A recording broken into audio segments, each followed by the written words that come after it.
എന്തൊക്കെയുള്ള വിശേഷങ്ങൾ? സുഖം. വിഷുവൊക്കെ കഴിഞ്ഞ് നമ്മൾ പിറ്റേ ദിവസം ഒരു കലാവേദിയിലേക്ക്, വേദിയിൽ മുമ്പ് പ്രസംഗിച്ച പലരുടെയും വാക്കുകൾ കടമെടുക്കുകയാണെങ്കിൽ ശ്രീ രവീന്ദ്രൻ സാർ പറഞ്ഞൊരു കാര്യമാണ് മനസ്സിൽ തട്ടിയത്. നമ്മളുടെ പല കാര്യങ്ങളും മറ്റു പലരുമായിട്ട് പങ്കിടുന്നില്ല എന്നുള്ളൊരു വിഷയം.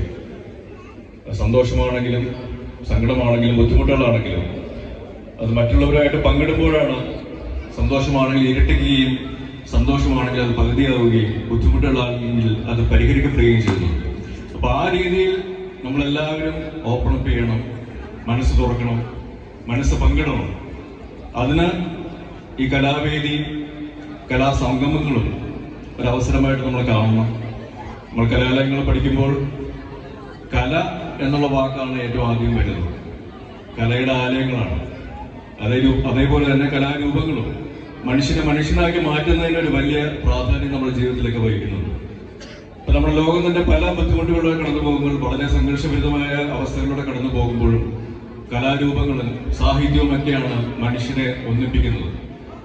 പല രാജ്യങ്ങളിൽ നമ്മുടെ കലാകാരന്മാരും മറ്റു സാമൂഹ്യ പ്രവർത്തകരുമൊക്കെ മനുഷ്യത്വത്തിന് വേണ്ടി ഒന്നു ചേരുന്നു. അവരത് വളരെ പരസ്യമായിട്ട് തന്നെ പ്രകടിപ്പിക്കുന്ന പല കാര്യങ്ങളും നമ്മൾ കാണുന്നതാണ്, വായിക്കുന്നതാണ്. അങ്ങനെ സംഘർഷഭരിതമായ അവസരത്തിലാണ് മലയാള സിനിമ പല രാജ്യങ്ങളിലും ഏറ്റവും നല്ല രീതിയിൽ സ്വീകരിക്കപ്പെടുന്നുണ്ട് എന്നുള്ള വസ്തുത നമ്മൾ മനസ്സിലാക്കുന്നത്. അത് കലയെ സ്നേഹിക്കുന്നതുകൊണ്ടാണ്, കല മനുഷ്യനെ ഒന്നിപ്പിക്കുന്നതുകൊണ്ടാണ്. അതുകൊണ്ട് കലാലയങ്ങളുള്ളവർ കലാപങ്ങൾ മാറ്റി കലയെ സ്നേഹിക്കുക, കലാകാരന്മാരായി മാറുക എന്നുള്ളൊരു നല്ലൊരു സന്ദേശമാണ് എനിക്ക് അവസരത്തിൽ പറയാനുള്ളത്. പിന്നെ പറയാനുള്ളത് കുഞ്ഞാലിക്കുട്ടി സാഹിബിന്റെ വാക്കുകളാണ്.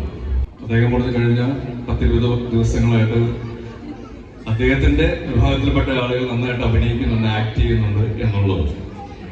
ഇന്നലെ മുതൽ ഞങ്ങളുടെ ആക്ടിങ് വെള്ളിത്തിരയിൽ വന്നിരിക്കുകയാണ്. ഒരു ദുരൂഹ സാഹചര്യം എന്ന സിനിമയിലൂടെ അത് തിയേറ്ററുകളിൽ വന്നിട്ടുണ്ട്. അതുകൊണ്ട് ഞങ്ങളുടെ ആക്ടിങ് നിങ്ങൾ തിയേറ്ററിൽ ചെന്ന് കാണണം എന്നുള്ളത് അഭ്യർത്ഥനയുണ്ട്. Thank you. അപ്പൊ അത് ഈ പറയുന്ന ഒരു പെർഫോമൻസ് ഓറിയന്റഡ്, പെർഫോമൻസ് ഡ്രിവൺ സിനിമയാണ്. കഴിഞ്ഞ വർഷം ഇതേ അവസരത്തിൽ ഇതുപോലൊരു സുവർണാവസരം എനിക്ക് മിസ്സായതാണ്. ഏറ്റവും പുതിയ വാർത്തകളും വിശേഷങ്ങളും വിരൽത്തുമ്പിലറിയാൻ സീ മലയാളം ന്യൂസ് എല്ലാ ഡിജിറ്റൽ പ്ലാറ്റ്ഫോമുകളിലും ലഭ്യം.